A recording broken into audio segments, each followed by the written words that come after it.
साल होने वाले विधानसभा चुनाव में राजनीतिक दलों के सामने सबसे बड़ी चुनौती चुनाव प्रचार करने की है। कोरोना और ओमिक्रॉन के बीच हो रहे चुनाव में चुनाव आयोग ने सभी राजनीतिक रैलियों पर रोक लगा दी है। ऐसे में सभी राजनीतिक दल डिजिटल तरीके से चुनाव प्रचार में लगे हैं। अपने अच्छे काम गिनाने के साथ साथ राजनीतिक दल एक दूसरे की खामियां भी गिना रहे हैं। भाजपा हो या कांग्रेस या उत्तर प्रदेश में धारदार मुकाबला देने वाली सपा या फिर बसपा, कोई भी एक दूसरे पर हमला बोलने में पीछे नहीं है।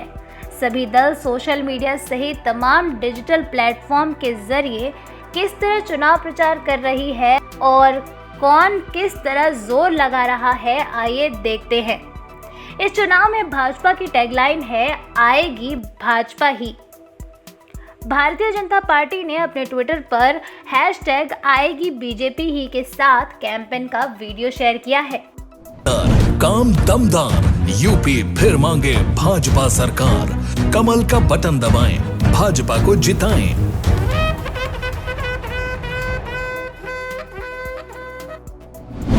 वहीं कांग्रेस ने भी अपनी डिजिटल रैली में हमारी प्रतिज्ञा सूची में जनता से कई वादे किए हैं, जिसके पोस्टर्स कांग्रेस के ट्विटर हैंडल पर देखे जा सकते हैं। कांग्रेस ने भाजपा सरकार पर गैस और पेट्रोल के बढ़ते दामों को लेकर तंज कसते हुए पोस्टर्स भी लगाए हैं। डिजिटल रैली में सपा भी पीछे नहीं है। उसने भी अपने वायदों से जनता को लुभाने की बेजोड़ कोशिश की है और कई गाने जारी किए हैं। साथ ही सपा अपने फेसबुक पेज के जरिए चुनाव प्रचार में लगी है।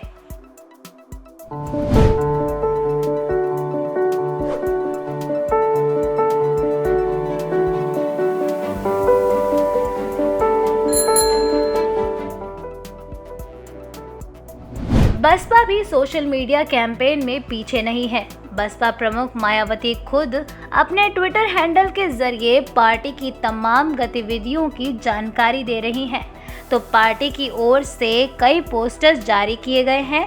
बसपा के डिजिटल कैंपेन को बसपा समर्थक भी जोर शोर से चला रहे हैं और पार्टी से इतर बसपा शासन में हुए कामों को सोशल मीडिया पर खूब साझा कर रहे हैं।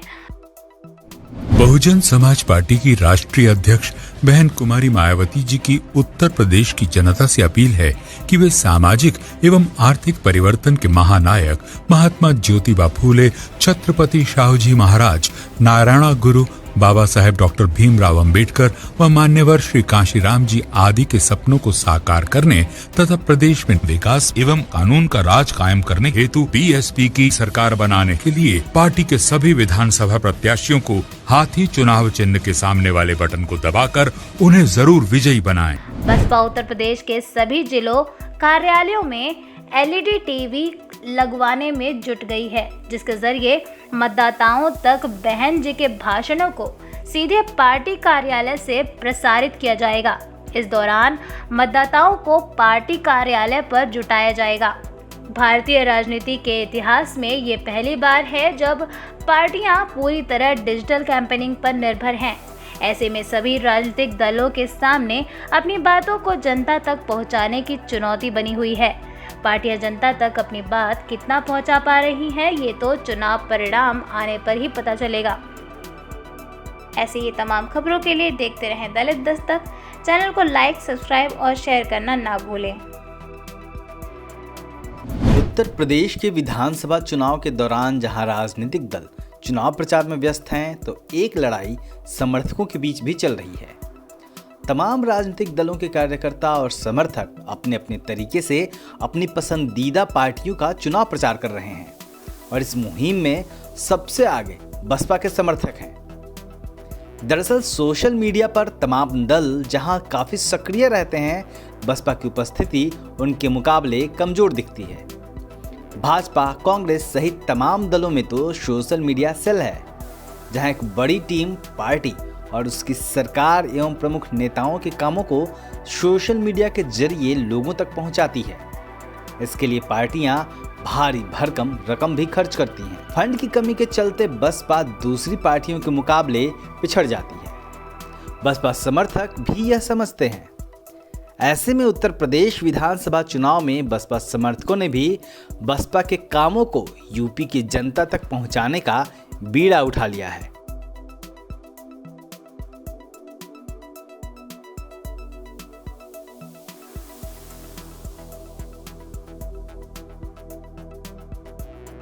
सोशल मीडिया पर कई ऐसे युवा सक्रिय हैं जो अपनी मेहनत से बसपा शासनकाल में मुख्यमंत्री के तौर पर सुश्री मायावती द्वारा किए गए कामों को लोगों तक पहुंचा रहे हैं।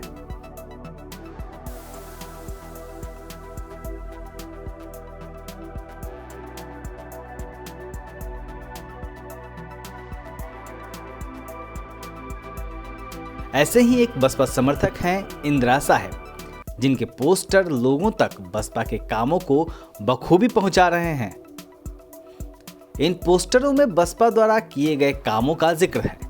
मसलन मुख्यमंत्री रहते बहन जी द्वारा अपने शासनकाल में 2 इंटरनेशनल एयरपोर्ट का निर्माण हो या 23 जिला अस्पतालों का निर्माण, 2 उच्च स्तरीय पैरा मेडिकल कॉलेजों का निर्माण हो या फिर 200 से अधिक इंटर कॉलेज का निर्माण हो, 24 से ज़्यादा पॉलिटेक्निक कॉलेज का निर्माण हो या फिर 6 इंजीनियरिंग कॉलेज और 2 होम्योपैथिक कॉलेज सहित 200 से ज़्यादा डिग्री कॉलेज एवं 572 हाई स्कूल और 100 से अधिक IIT का निर्माण हो या फिर 6 विश्व स्तरीय विश्वविद्यालयों का निर्माण। यह अपने आप में उत्तर प्रदेश के विकास की कहानी कहता है।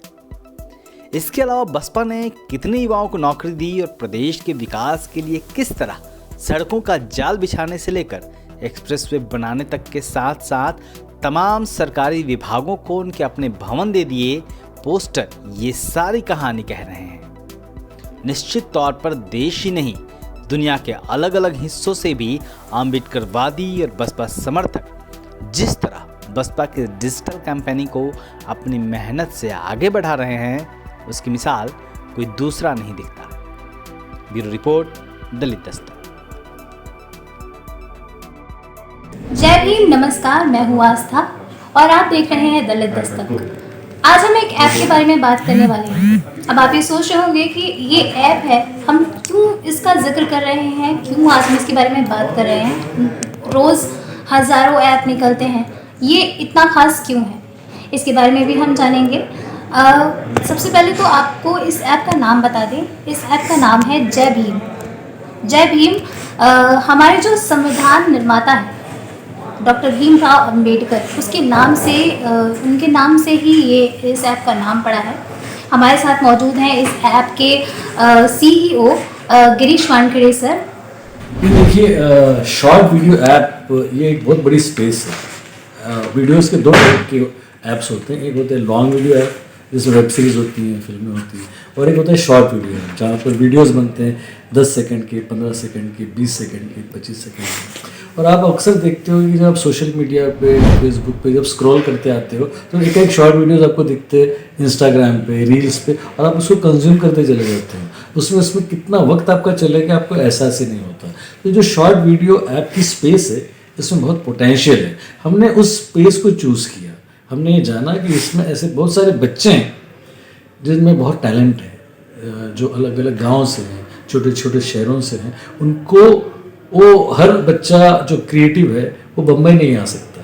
तो हम इस चाहते हैं कि इस ऐप के माध्यम से उस तक पहुँचें। हम उन बच्चों को उनकी क्रिएटिव एनर्जीज को चैनलाइज करना चाहते हैं और साथ ही साथ उन्हें एंटरप्रेन्योर भी बनाना चाहते हैं। ये मकसद है इस ऐप का। तो कहने का मतलब ये है कि इस ऐप से जिन लोगों के टैलेंट छुपे रह जाते हैं, उनके टैलेंट वो अपने बाहर ला सकते हैं। सर, तो इस ऐप का नाम जय भीम ही क्यों? जय भीम इसलिए है क्योंकि जय भीम में एक इंटरनेशनल क्रिएटिव अपील है। सारी दुनिया में ये नाम बड़ा पॉपुलर है। और दूसरी बात ये है कि जय भीम ये किसी खास समुदाय या किसी खास तबके तक ही सीमित नहीं है। ये हम इस ऐप के माध्यम से बताना चाहते हैं। हम सारी दुनिया को बताना चाहते हैं कि जय भीम इस शब्द की व्यापकता विश्वव्यापी है। इस शब्द की महत्व, इस शब्द की गरिमा सारे विश्व को झकझोर सकती है। सारे विश्व में इस नाम के महत्व को जाना जा सकता है। इसलिए हमने जय भीम रखा, क्योंकि जय भीम के साथ क्रिएटिविटी का एक एहसास होता है। ठीक है, एक इंस्पिरेशनल नाम भी है सर, बहुत अच्छा नाम है। और सर जानना चाहूँगी कि किस तरीके से अगर कोई अगर ऐप बनाता है और किसी के अंदर टैलेंट है तो इस ऐप को किस तरह से इस्तेमाल कर सकता है? देखिए, शॉर्ट वीडियो ऐप में क्या होता है कि आपके पास आपका मोबाइल है, आपने अपना वीडियो अपलोड कर दिया, अब आपके कितने लाइक्स हैं, कितना उसके एंगेजमेंट्स हैं, कितने आपके शेयर्स हो रहे हैं, उसके ऊपर से आपकी फॉलोइंग बढ़ती है। अगर आपके फॉलोअर सबसे ज़्यादा है उस महीने में तो आप स्टार ऑफ द मंथ हो। अब स्टार अगर ऑफ द मंथ हो तो आपको हम ग्रेटिफाई करेंगे, हम आपके लिए वर्कशॉप्स करेंगे, हम आपके लिए एंटरप्रेन्योरशिप के कुछ प्रोग्राम्स करेंगे, हम आपको रिवॉर्ड्स देंगे, हम आपको ब्रांड्स देंगे। तो इस तरीके से हमने आपको ग्रेटिफाई किया। तो ग्रेटिफाई करने के बाद क्या होगा, वो और मोटिवेट होगा। वो आर्टिस्ट, वो अगर डांसर है या वो अगर कोई बिजनेस शुरू करना चाहता है तो उसके बिजनेस के जानकार उसके वर्कशॉप्स लेंगे और उसको स्कॉलरशिप्स देंगे, उसको फाइनेंसेस देंगे। ये सारी चीज़ें तब करेंगे जब हमको मालूम पड़ेगा कि इसमें टैलेंट है। उस टैलेंट को उसको सिर्फ अपने टैलेंट को अपने वीडियो के जरिए इस शॉर्ट वीडियो ऐप में अपलोड करना है। ठीक है सर, जैसे कि आपने बात किया कि टैलेंट है रिलेटेड टू, तो वो किस चीज़ से रिलेटेड होगा? एंटरटेनमेंट से या फिर और कुछ नॉलेजेबल चीज़ें भी होंगी इसमें, और क्या? सारी चीज़ें होगी, सिर्फ एंटरटेनमेंट ही नहीं, इसमें एंटरटेनमेंट है, एजुकेशन है, एंटरप्रेन्योरशिप है। अब एंटरटेनमेंट में हम डांस देख सकते हैं, कॉमेडी हो सकती है, उसमें सिंगिंग हो सकती है, उसके अलावा कुकिंग के शोज़ होते हैं, उसके अलावा ट्रैवल्स के शोज़ होते हैं, ब्यूटीज़ के शोज़ होते हैं, फैशन के शो होते हैं, हॉस्पिटैलिटी इंडस्ट्री के शो होते हैं, उसके अलावा बिटकॉइंस के शो होते हैं, उसके NFT नेशनल, उसके अलावा NFT जो टोकन्स है, नॉन फंजिबल टोकन्स है, उस तरीके से हर क्षेत्र में आपका एक परसेप्शन होता है। हर क्षेत्र में को लेकर आपके जहन में जो भी क्रिएटिविटी है आपको उसको उजागर करना है और हमारी कोशिश रहेगी कि हम उसको और एनहांस करें, उसमें हम आपको उसको और जानकारी दें और आपके उस क्रिएटिविटी को मटेरियलाइज करने में हम आपकी मदद करें। जी, बहुत बहुत शुक्रिया आपका। बहुत ही अच्छा ऐप है और इसके ज़रिए जो है एक युवा जो होते हैं उनके लिए भी और जो जिनमें टैलेंट है उनके लिए भी बहुत ही अच्छा ऐप है। जय भीम नाम भी काफ़ी अच्छा है और उम्मीद करते हैं ये आगे बहुत ही लोगों के लिए एक अच्छा एंटरप्रेन्योरशिप के लिए भी और लोगों के टैलेंट को बाहर निकालने के लिए भी बहुत ही हेल्पफुल साबित होगा, बहुत ही सहायक साबित होगा। आज के लिए बस इतना ही। आगे देखते रहिए दलित दस्तक, इस तरह की खबरें आप तक हम पहुंचाते रहेंगे। शुक्रिया।